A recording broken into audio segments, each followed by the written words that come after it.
a fuck what you say. Yeah, I'ma do shit my way.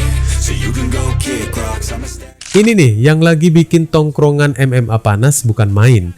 Bukan cuma soal siapa yang bakal menang di UFC 328, tapi suasana sebelum fightnya itu loh udah kayak mau perang beneran. Di satu sisi ada Khamzat Chimaev, monster tak terkalahkan yang lagi naik ke puncak. Di sisi lain ada Sean Strickland, si tukang bacot paling frontal yang gak ada rem sama sekali. Dan yang bikin makin gila, ini tidak semata trash talk biasa loh. Ini udah masuk level ancaman yang bikin orang mikir, ini beneran fight bakal kejadian gak sih? Jadi ceritanya selama Fight Week menuju UFC 328, suasana itu udah tegang banget. Strickland seperti biasa nggak bisa diam. Dia lempar omongan yang kelewat batas, bahkan sampai nyinggung soal kekerasan bersenjata. Nah disinilah semua pihak mulai waspada. Karena kalau udah bawa-bawa emosi kayak gini, salah dikit aja bisa chaos sebelum fight kejadian. Makanya timnya Chimaev langsung ambil sikap tegas. Gak ada yang boleh aneh-aneh, gak ada yang boleh terpancing. Intinya satu, jangan sampai fight ini batal cuma gara-gara ego. Dan ini bukan omongan kosong loh. Brandon Allen, yang beberapa minggu terakhir satu camp sama Chimaev, udah ngasih gambaran jelas gimana kondisi di dalam tim. Dia bilang, semua orang di situ ngerti banget taruhannya gede. Ini bukan fight biasa, tapi ini title fight. Ini kesempatan yang mungkin gak datang dua kali. Di tongkrongan kalau dibahas, ini udah kayak misi hidup mati buat karir. Jadi wajar kalau pelatih-pelatihnya langsung pasang garis keras. Kalau lo peduli sama Khamzat, jangan bikin masalah. Simple, tapi dalam banget. Karena realitanya gini ya, fight bisa batal bukan cuma karena cedera. Kadang gara-gara keributan di luar cage juga bisa kacau semua. Apalagi kalau dua kubu udah panas dari awal. UFC juga nggak bakal ambil resiko kalau situasinya udah nggak terkendali. Makanya sekarang strategi tim Chimaev itu jelas. Tahan diri. Mau dihina, mau dipancing, mau disindir, ya tahan. Karena tujuan akhirnya bukan menang debat, tapi menang di oktagon. The Khamzat's team, him nor anyone on it, that is as part of his entourage, as anyone would call it, is going to do anything to jeopardize that opportunity. I promise you that nobody is going to do anything to jeopardize it. Now, if someone tries to approach them and put hands on them, hey, they're not responsible for that, you know what I mean? But as far as them initiating and starting a problem, I highly doubt that happens. I highly doubt that. There will be a lot of repercussions for anyone who does that outside of UFC or anything like that. So again, I highly doubt you see anything come from anything on their side. Everyone knows what's at stake, and like the coaches said, if you care about Khamzat, you won't do anything fight week. You'll let everything be and let Khamzat handle the job. How he's gonna handle it come fight night. Dan yang menarik, Allen juga ngasih insight yang cukup realistis. Dia bilang, kalau misalnya ada pihak luar yang nyamperin duluan dan mulai ribut, itu beda cerita. Tapi kalau dari pihak Chimaev, kemungkinan besar nggak bakal mulai apa-apa. Ini penting loh, karena banyak orang ngira timnya Khamzat itu barbar dan gampang panas. Padahal dari dalam, mereka justru lagi super disiplin. Mereka tahu kalau satu kesalahan kecil bisa ngerusak segalanya.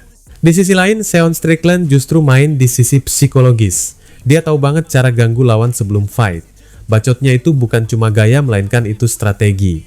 Dia pengen masuk ke kepala lawan, bikin emosi naik, dan bikin fokus pecah. We know Sean's just going to talk and try to dig deeper and say stupider things and try to get more reckless to try to draw a reaction or make him emotional. And I think I know he knows this, you know. The team has made sure the ones that are the closest to him, you know, keep making sure to be repetitive about that. So he's very aware, he's very mature. I think, you know, he'll have little comebacks here and there probably. As long as they don't put hands on him or try to, I think everything will be just fine. Everything will be fine, it'll go. You'll just hear Sean talk. Kalau di tongkrongan kita bahas, ini tuh kayak game mental. Siapa yang duluan goyah, dia yang kalah sebelum masuk cage. Dan Allen juga bilang hal yang cukup menarik. Semua orang di sekitar Chimaev udah ngingetin hal yang sama berulang-ulang. Jangan terpancing, jangan bereaksi berlebihan. Biarkan Strickland ngomong sendiri sampai capek. Karena jujur aja nih ya, Strickland itu tipe orang yang makin dilawan makin jadi. Tapi kalau dicuekin, dia kayak ngomong ke tembok. Makanya kemungkinan besar yang bakal kita lihat di Fight Week itu ya, Strickland ngomong terus tanpa henti, sementara Chimaev dan timnya lebih kalem dan lebih dingin. Tapi justru di situ serunya. Karena publik pasti bakal nunggu kapan meledak. Apakah bakal ada face off yang chaos? Apakah bakal ada dorong-dorongan? Atau malah semuanya adem sampai Fight Night? Nah, ini yang bikin UFC 328 jadi salah satu event paling dinanti. Bukan cuma karena kualitas pertarungan, tapi karena dramanya udah kebentuk dari sekarang. Dan kalau kita tarik ke inti pembahasan tongkrongan, ini bukan lagi soal teknik doang. Ini soal siapa yang bisa ngontrol emosi. Chimaev, dengan semua hype dan tekanan sebagai calon juara, harus tetap dingin. Strickland, dengan gaya provokatifnya, bakal terus nyari celah buat masuk ke kepala lawan. Kalau Chimaev berhasil tetap fokus, bahaya banget buat Strickland. Tapi kalau dia kepancing dan kehilangan kontrol, wah, ini bisa jadi cerita yang beda lagi. Dan satu hal yang pasti nih ya, semua orang di dalam tim Chimaev sekarang lagi pegang satu prinsip. Lebih baik diam sekarang daripada nyesel nanti. Karena sabuk juara itu nggak dimenangkan di konferensi pers, tapi di dalam oktagon. Jadi sekarang tinggal kita tunggu aja apakah ini bakal jadi perang dingin sampai Fight Night atau meledak duluan sebelum bel berbunyi. Cause I don't give a fuck what you say. Yeah, I'ma do shit my way. So you can go kick rocks, I'ma stay. Kalau kita bahas soal Khamzat Chimaev lawan Sean Strickland di UFC 328, jujur aja ya, ini tuh lagi jadi bahan debat yang gak ada habisnya di tongkrongan. Di satu sisi, Strickland tuh kayak biasa, bacot jalan terus.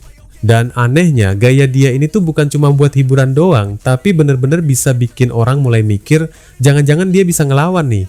Soalnya kita nggak bisa bohong juga loh, defense grappling dia itu legit. Banyak yang nyoba jatuhin dia, tapi nggak gampang. Jadi wajar kalau ada yang mulai ragu, ini Chimaev bakal segampang itu kah? Nah, disinilah pendapatnya Robert Whittaker jadi menarik. Dia tuh sempat hampir ke bawah juga sama omongan Strickland. Kebayang nggak? Petarung level dia aja hampir ke distract sama trash talk. Tapi begitu dia ingat lagi gimana rasanya lawan Chimaev, langsung beda cerita. Karena kata Whittaker, problemnya bukan di sebelum jatuh, tapi setelah jatuh.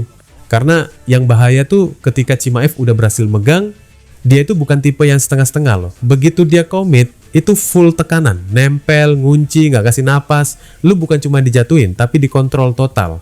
Apalagi setelah dia ngalahin Dricus du Plessis, itu kayak jawaban buat semua keraguan. Dia bisa jalan terus, nggak drop, tetap bahaya. Jadi kalau ditarik ke fight ini, logikanya mulai kelihatan. Kalau Strickland bisa jaga jarak, tetap berdiri, masih ada harapan. Tapi kalau sekali aja kena takedown bersih, wah, ini bisa cepat jadi mimpi buruk. Strickland has what it takes. All the things he talks a big game. He almost convinces me that he can do it. But having been there in there with Chimaev, having seen what Chimaev can do once he gets his hands on him, and he will, because he shoots from so far away, and he commits wholeheartedly. He will get you to the mat. It's what happens after. Seeing that he has the cardio to be able to do that for 5 rounds as well, mate, it's gun to my head, Chimaev's gonna run him over. Dan kita tahu sendiri, Whittaker itu bukan kaleng-kaleng, tapi dia aja bisa dikunci dan dibuat nggak berdaya. Jadi kalau dia bilang kayak gitu, ya ada bobotnya.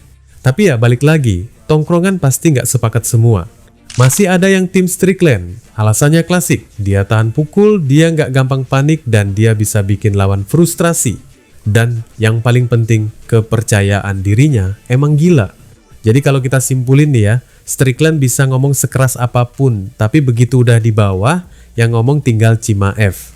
Wassalamualaikum warahmatullahi wabarakatuh.